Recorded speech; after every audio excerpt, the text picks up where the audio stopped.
Today we are going to be reviewing the Street 750, and it is known as a entry-level mid-range cruiser, a cafe bobber. So let's go ahead first and see how well it does as a cafe bobber.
I made it. I'm here at October Cafe. I have my cordato because I'm fancy.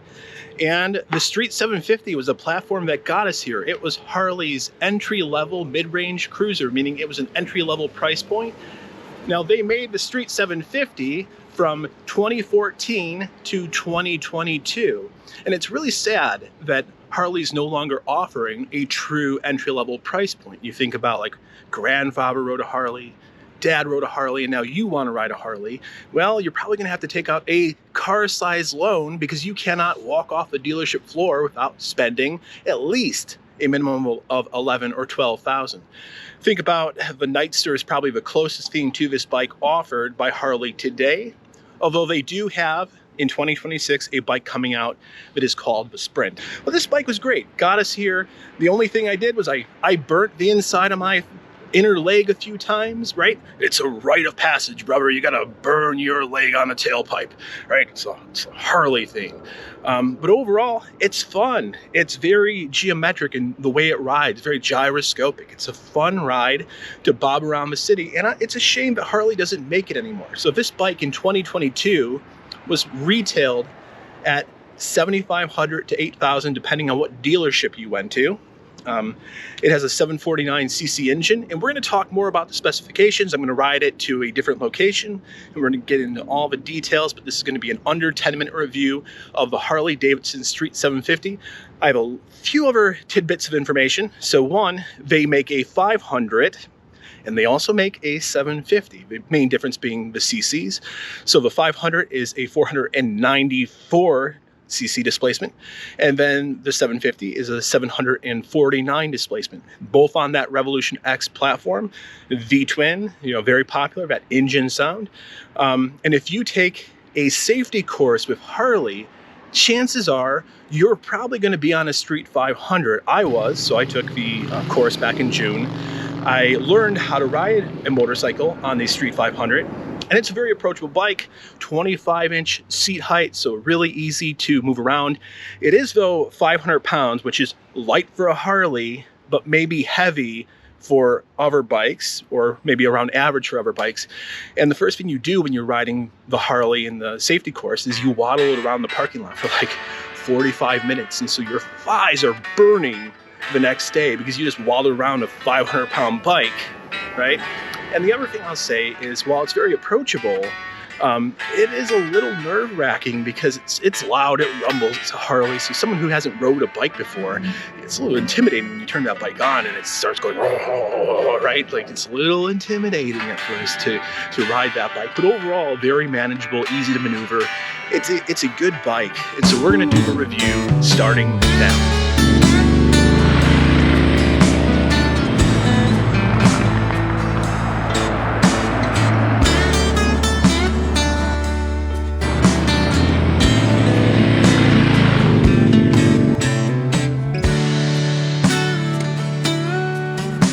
So your Harley purists, yeah, brother, your Harley purists think that this bike, it's not really the best Harley. They think it's kind of like the, no offense, the redheaded stepchild of the Harley family. Also, Harley themselves discontinued it in 2022. But there are a lot of other people who like this bike for what it is. It is a cafe city bobber, and it does a great job at that. Additionally, we've taken this bike out for a 500-mile bike ride round trip, and it's very comfortable. Now, it's not a touring bike, but it is a comfortable bike that you can take on 3, 4, 500-mile trips, and you'd be perfectly fine. Now, while it's designed for bobbing around a city, you could definitely take this bike from Chicago to Wisconsin, or, you know, cross trip across California. It'd be perfectly fine. The seat is incredibly comfortable. One thing that Harley does really well across all of their platforms is comfort level, comfortable seats. The other thing I'll add is that the seat height is 25 inches off the ground, which makes it perfect for a beginner motorcyclist. Let's talk a little bit about this engine here. So it is a liquid cooled to begin with on the Revolution X platform. And the fact that it's liquid cooled means that you could bob around the city or be stuck in traffic and not worry about this bike overheating. A bagger, you might have to worry about that because most of the Harleys are air cooled. Additionally, this is a V-twin 649cc engine, making it a good mid-range cruiser bike. Now, it is on the Revolution X platform, which is shared by both the Street 500 and the Street 750. It produces 67 horsepower and 54 foot-pounds of torque.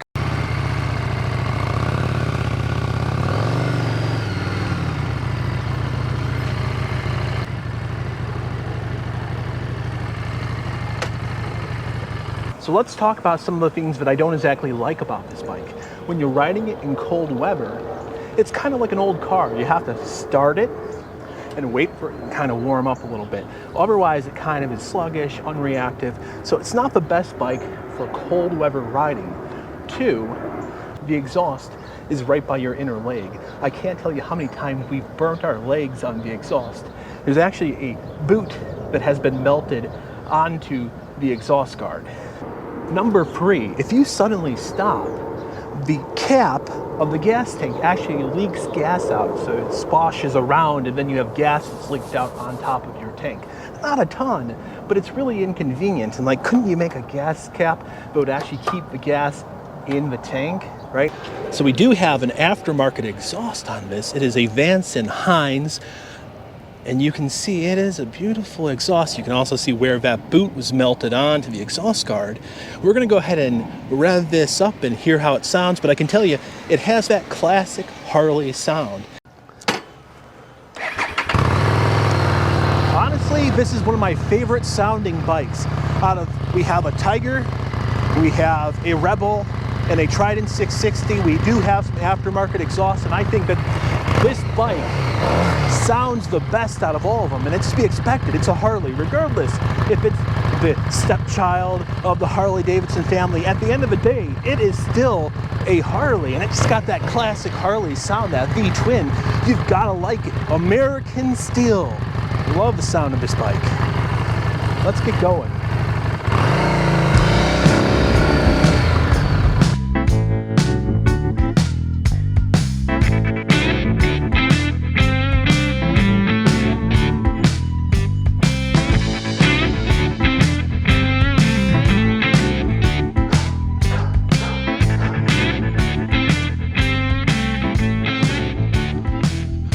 We are test riding the Harley Street 750, that's 749 cc's, a V-twin roaring Harley engine. It sounds great. I love it. Despite being a little pony of a bike, real short, kind of reminds me of a pony, it sounds good. It still sounds like a Harley, right? And I know that the Harley guys out there, the baggers, are going to say like, it's just a little wimpy Harley. It's just a baby. But you know what? It's perfectly good for city riding. This is a good bike. Now, the one thing I notice when I'm riding this bike is how maneuverable it is. It's very easy to flick around this bike to do turns, and the weird thing about this bike is it feels more gyroscopic. So if you think about like a Rebel 500, you're counter steering, right? But this bike feels a little bit more like you're there's like a big bulbous tank and you are steering around a gyroscope. I don't really think that I'm doing it justice. I'm not explaining it very well. But overall, it just feels a little more gyroscopic than other bikes I've ridden, like the Trident Tiger and the Rebel 500. This has a better sound than all of those bikes, in my opinion. Now, the Tiger has an aftermarket exhaust that makes it sound pretty damn good. But, I mean, this is just, it's something American about this bike, you know? It feels good. It's got a big, wide tank, you know, and it comes with all those Harley problems that you can imagine. Like I was mentioning earlier, if you stop for a red light and you kind of give it the brakes, like the gas leaks out a little bit of the gas tank. You could burn your inner leg because that exhaust gets extremely hot and the placement of the exhaust is right where your leg is. The other thing I'll say is it doesn't really tell you when it needs gas, but the Harley does. So like there's supposed to be a low gas indicator. It doesn't seem to work, but the Harley will start to sputter, you know, and tell you like, oh, I need gas. Yeah, I fucking need gas. And so that's one way. This bike has a lot of kick too. Like, you know, it's not the fastest bike. If you want to be a fast boy, go get a fast boy bike. But, you know, if you want to get a Harley, something that sounds good, feels good, but maybe it's not like the quickest bike, but it's still pretty fast. Great bike overall. I'm kind of sad. I think we are going to be selling it because we're just, you know, addicted to trying different bikes, and so we are going to be selling this bike in the future. But, you know, it's a nice Harley. If you're looking for something and you don't want a bagger, you don't want a queen seat, like this definitely might be the bike for you. The other thing I'll add about the gauge cluster is it's actually really hard to see at night. It's even kind of hard to see in the day. The only thing you really have on the gauge cluster is the miles per hour, and it's not a digital readout for a 2015 bike. It's a little antiquated. It is just a dial, like an analog dial, and it's hard to read, and I also don't know how accurate it is because, you know, I've taken it out and I've had my phone telling me that you're going 43 miles per hour, but then the Harley is telling me that I'm going 35. So, you know, it may not be the most accurate speedometer as well. You don't have a tachometer, which is unfortunate. I like having a tachometer, knowing like how many RPMs I'm at. It'd be pretty nice. You know, overall, if you can live with a little bit more of a legacy bike that isn't trying to have more technology, but, you know, I don't think a Harley really is about that, although the new ones do. The new ones have, you know, technology speed. You're just paying, you know, the $27,000 to get that technology speed. So if you're willing to kind of live that retro life and not have a LCD screen, this is a perfectly fine bike. I kind of like it for everything that it is and isn't. And the one other thing I'll say about this Harley is that the clutch and the shifting on this Harley are buttery smooth, and they're also very forgiving, meaning like you can kind of shift not at the most ideal times and the bike still does perfectly fine. And so I like it for that as well, for a beginner. Like if you're not exactly perfect with timing for shifting, like it doesn't really matter on this bike.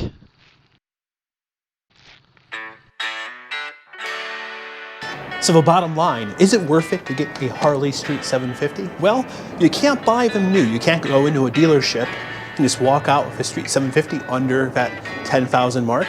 You have to buy it on Facebook Marketplace. And you can find these bikes under 5,000 miles for about $4,200 to $3,800, which honestly is a really good deal, and you're getting a lot of bike for that deal. Is the instrument cluster a little dated? Yes, it's a bit dated, but overall, it's a good bike, it's a fun bike, it's something that I would recommend looking into. If you're looking for a beginner or a mid-range cruiser, this is an excellent bike for you to buy. Go on to Facebook Marketplace and check it out. So let's do a quick summary, and we'll do it while we're walking. Street 750, a great bike, highly recommend you buying. If you're looking to get into a Harley and you don't want to drop $10,000, $15,000, like if you're looking for your first Harley especially, I think that Street 750 would be an excellent bike. I would probably skip the 500 because I believe 500s just don't have the staying power. You're going to buy it, you're going to be underwhelmed, and you're going to want a new bike. The other thing I'd say about this bike is it has a nice first and second gear. Out of all the bikes we own, the Trident, the Tiger 800, this bike has a really nice second gear where you can cruise around the neighborhood and you don't feel like you have to shift up in order to get to the right speed. So you could basically be in second the entire time you're in the neighborhood and you'll be perfectly fine. Overall, it's a great bike. If you can find one in your neighborhood for maybe $4,000, $3,500, go ahead and take a look and maybe buy one. If you like the content and you want to see more, like and subscribe. I do have a few other videos that you may be interested in. So we did take this bike on a donut run and we accidentally rode it over a curb. So if you're wondering, can the Street 750 ride over a curb, go ahead and click on the link and watch that video. Also, if you're interested in the aftermarket exhaust that you heard, look in the description. We do have a link to that exhaust, and it's a slip-on, so it's very easy to install. Until next time, thank you.